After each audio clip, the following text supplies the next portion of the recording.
Hey you guys, I just wanted to throw something up here while little man was napping over there. If you keep up on the videos that we make, first of all, thank you. Second of all, you would know that we had said we were going to post something on Wednesday and it was going to be the Bean Boozled challenge. Well, I went to go edit it and somehow the footage got deleted. So, and Quan does not want to do it again. It sucks that bad. It's so nasty. And he does not want to do it again, and I don't blame him for it. So we're not going to go ahead and do it again. But we will do something similar to it soon. But since something wasn't posted yesterday, I do want to post something, just something quick, something simple. I'm going to go ahead and talk about Ayden's birth story, because it's kind of crazy. It was for me, at least. So yeah, if you're not interested in hearing it, or if you're grossed out easily, I don't advise you to watch this. I will be using big people words and just stuff that some people might not want to hear. And if you don't want to hear it, then that's okay. You don't have to watch this video, but I just wanted to give kind of a warning instead of just going straight into it. But yeah, I'll start off by saying that about 2 months before he was supposed to be born, his due date was August 18th. So about 2 months, about 7 months in, I started having issues with my blood pressure. Or at least that's when they started noticing that it was continuously high. It just kept getting higher and higher. And it worried them, obviously. So they kept an eye on me with that. And then I had been into a small little accident. It was just a fender bender type thing. Someone had hit me in the back. Idiot drove off though, and I was freaking out because I'm pregnant, and you know, I was hysterical at first. So my doctor told me to go up to the hospital, and I did, and I was okay. Everything was okay with that. Just my blood pressure was concerning. So they ended up keeping me for a few days, and at that point they were talking about inducing me. And I was kind of freaking out because I was only 7 months. I know people have had their babies, you know, earlier than 7 months and everything's been okay. But, I mean, it was my first one. It's early. You know, just, we didn't have everything ready yet. His crib wasn't up. We had so much to do still. So I was kind of freaking out. But part of me was excited because I was excited to see him and have him here. But more nervous than anything, really. But everything ended up fine. So I got sent home, and, you know, everything was good. I kept an eye on my blood pressure while I was at home. And then I had an appointment with my OBGYN. And so Quan and I went, and during my appointment, she had noticed that my amniotic fluid was low. And she was worried about that, so she sent me straight to the hospital. When I got seen there, it wasn't as low as she had thought it was. So that was good, but it was still low. It wasn't concerningly low. It was normal low, is what they told me. So they kept an eye on me for that, and then again, my blood pressure was an issue. Now they were worried that I had preeclampsia, so they started talking about inducing me again because they wanted to get him out if it was preeclampsia and before it gets any worse. Turned out I didn't have preeclampsia, but they still wanted to induce me because of my blood pressure. He was doing good. Vitals were good. You know, heart rate was good. All that good. And they wanted to get him out while he was still good before it started affecting him. So that's when they had decided to induce me and told us that we weren't going home without a baby. And at that point, I was about 8 months. So I was 4 weeks away from my due date, about 4 weeks, a little less than 4 weeks. And so when we were told that, we were like, dang, we were speechless. Like, we were like, you know, at least it wasn't when I was 7 months, but we still have stuff to do. This is unexpected. We knew it was a possibility because of the previous one, but you don't really expect it to happen. So, so yeah, they ended up inducing me. And because of my blood pressure, they had to give me something called magnesium. And when I'm on that, I cannot get out of bed for anything. And I can't eat anything. I couldn't even really eat ice chips. But sometimes I would sneak them. You know, I'm freaking thirsty. So I would sneak ice chips, but I couldn't really even eat that. I couldn't eat anything. I was so hungry. And then the contractions started. And, you know, me personally, I have awful period cramps. Awful. Like, lay in bed, curled up, don't want to talk to anyone. Awful. Excuse me. So when I would get my period cramps, I would honestly think, you know, giving birth's going to be a piece of cake. This is preparing me. This is probably what it feels like. I was wrong. I was so wrong. It was about 10 times worse than my period cramps. Just the beginning of the contractions were like that. And I'd heard that when you're induced, because it's being forced to happen, it is a little more painful. It's just what I've heard. From my experience, it was very painful, but I don't know what it's like to have a baby when you're not induced. So I don't have anything to compare it to. But it was very painful. Like, it sucked. And then they offered me the epidural.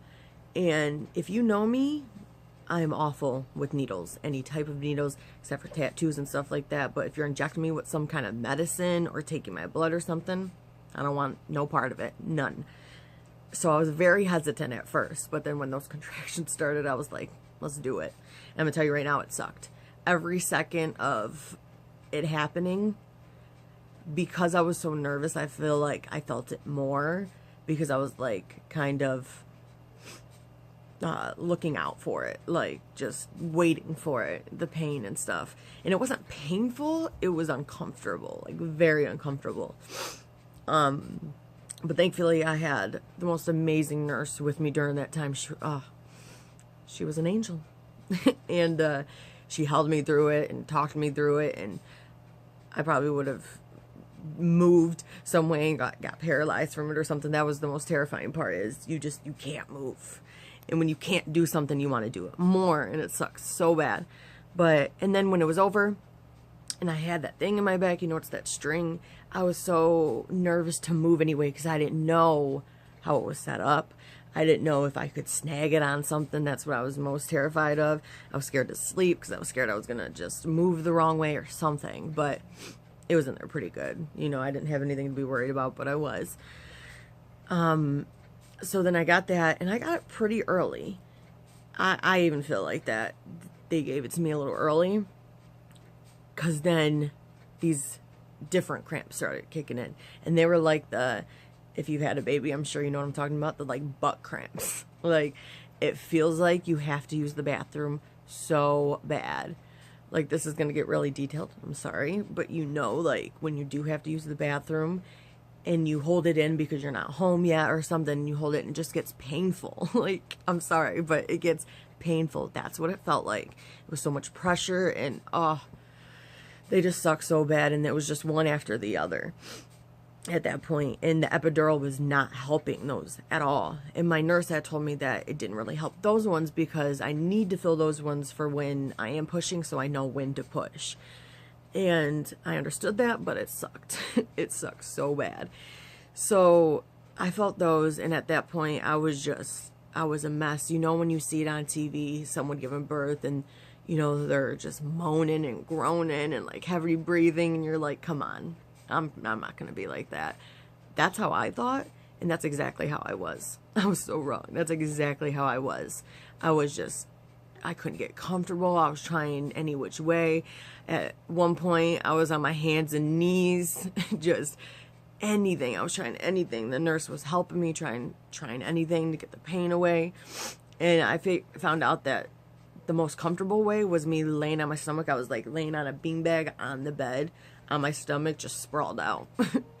Thankfully, it was just me and Quan and the nurses and doctors in that room. And whenever I got a visitor, you know, I would just try and sit up. But at the end, I didn't really get too many visitors, just close family, and the pain was just so awful. I didn't care who the hell came in and saw me sprawled out, honestly. But I want to say I was in labor for about 2 days. Oh no. Sorry about that. Little man wasn't comfortable. But he's good now. So yeah, as I was saying, I was in labor for about 2 days. So on the day that he was born, they checked me and I was only 5 centimeters dilated. So I was like, what? I've been through all this and I'm only 5 centimeters dilated. What the hell are we going to do about this? Because I can't handle it. So that's when my nurse had started talking to me about a C-section. And honestly, I personally was not one of those people that was completely terrified of C-section or the thought of it. I was more like, if that's what we have to do, that if it's the best, you know, option right now, then okay, we'll do it. So they were talking about that, or she was telling me about it, and then she ran outside to grab something because she was about to check me, because every time I had a contraction, his heart rate was going down. So she wanted to check me to see if something was up with my cord or anything like that. So she came back in and she was like, okay, are you ready? And at that point I was having a contraction. So she's like, okay, we'll wait till that contraction passes. Well, as I was having that contraction, something did not feel right. Like it felt something new, like something that I hadn't felt during my other contractions. So I'm like, Amy, I don't think Amy was the name of my nurse. It's like, Amy, something doesn't feel right. And, you know, me being a new mom, she was just letting me know, just, you know, lay back and relax and breathe. And I was like, okay, you know, maybe it's just a worse contraction. I'm dilating more or something. And then, and then I was like, nope, it ain't right. So she checked me. She couldn't even get the tip of her 2 fingertips. Like, she got to about like there. And his head was right there. And she had just checked me maybe about 20 minutes before. And that's when I was only 5 centimeters dilated. And we were talking about C-section. 20 minutes later, this boy is flying out. Like, it got hectic after that. She felt that. And she's like, okay, we're having a baby. Quan's taking a nap. There's no family in the waiting room because we had figured it's going to be a little while before he makes his entrance. So everyone went home to get some rest. They had been there for hours before. So all the family went home to relax. Quan's taking a nap because no way in hell did we think we were about to have a baby anytime soon.